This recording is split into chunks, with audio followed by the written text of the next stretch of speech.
তো কাজ হয়ে গেছে, এখন বাড়ি যাচ্ছি। এসেছিলাম ইছামতি পাড়ায় কাজে, কাল থেকে আবার কুটির পাড়া।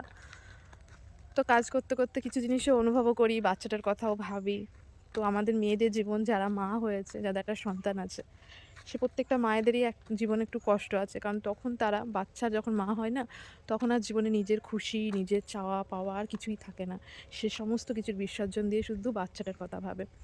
সে যদি যতই ইনকাম করুক না কেন, সে ইনকাম করে সে কখনো ভাবে না যে আমি কি পড়বো, আমি কি খাবো।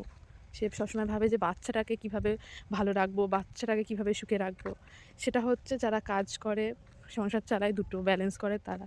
আর যারা হচ্ছে সংসারের মধ্যেই আবদ্ধ থাকে, তারা সংসারের অনেক জ্বালাতন, সমস্ত কিছু কষ্ট হাসি মুখে মেনে নিয়েও সেই বাচ্চাটাকে নিয়েই থাকে, যাতে বাচ্চাটার ভবিষ্যৎটা না নষ্ট হয়।